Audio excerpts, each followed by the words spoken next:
Hello, welcome back to the channel. Tonight I'm making a brisket as my first video of 2023. Merry Christmas, Happy New Year. I get to play with my new Shun Santoku knife that my girlfriend gave me for Christmas. It's awesome. The only problem with it is now it has me wanting to buy more Japanese steel. I've got a lot of Wusthof stuff, but looking to add to the collection. So, starting off with a brisket, I trim this down. I trim a lot off, mainly because I do other things with the brisket. I ground that stuff up in the bowl right there, and I'll make probably about a pound or so of hamburger meat, make brisket hamburgers. Um, and they do really nice. I really enjoy them. The fat I cut off the fat. I render it down for beef tallow, also known as liquid gold. Um, Really versatile, and you can use it for everything. You can cook the burgers in the tallow. It renders down to a almost like a Crisco consistency, like a hard oil. Anyway, trim my brisket up, get a lot of silver skin off. I don't try to take too much off the top. This was kind of a brisket was on sale, $2.99 a pound here, so I decided to go ahead and grab one and just do a couple different things with it. But as you can see, I shave that fat off there. Off the point right there. I don't really want to take too much off. It'll dry out. So I try to leave the fat and just let it cook into it, and then when I'm done with it, I just let it go and just cut it off really when I'm done. Or some people enjoy the fat. Both of us don't really like it. So shave off a lot of silver skin, and just even up the edges. Take a little more of the fat off. It's really a preference. You'll watch 10 different people trim down a brisket, and every single one of them will be different. It's all on preference, how you wanted to do it, what your main goal is to go after, what your really end game is with this brisket. This thing was pretty fatty. I probably should have looked at it more when I bought it. As you can see, that whole entire point right there is nothing but like a fat cap. So I just decided to leave it. I trim a lot of the flap stuff on or off. It'll just dry out really, but that back fat cap was pretty big, and like I said, you can either choose to leave it or take it off. I took a lot of it off, mainly because it was literally just fat. But it's good for me because I made a lot of tallow out of it. So I was pretty fortunate in that aspect. I got some really good tallow, and that stuff is good for a year, like right around a year.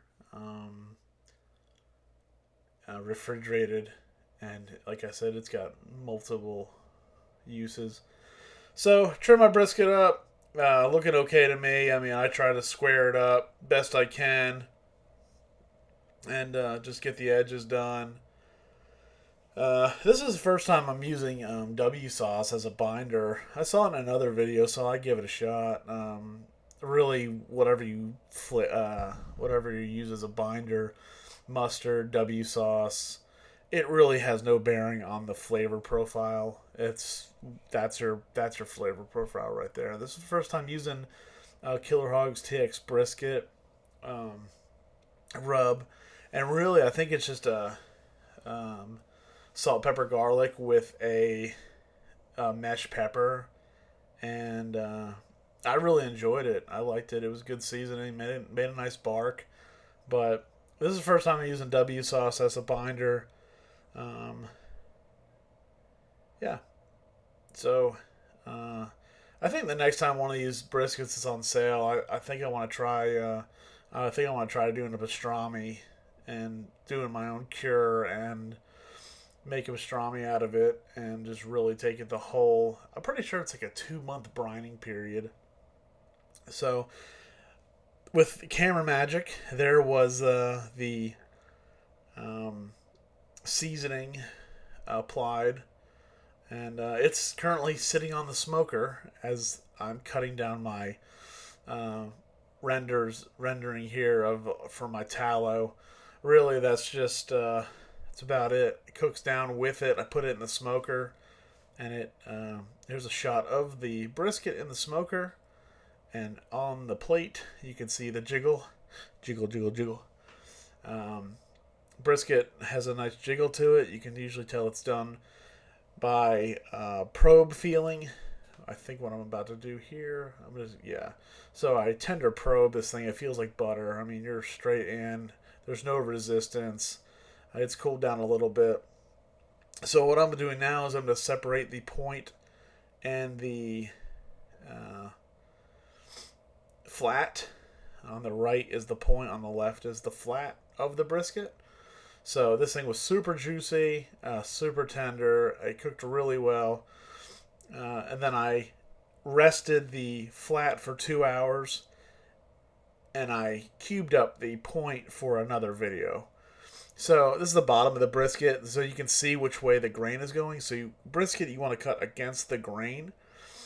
So I usually cut the end point, and then I'll cut my pieces. They should normally be about the thickness of a pencil.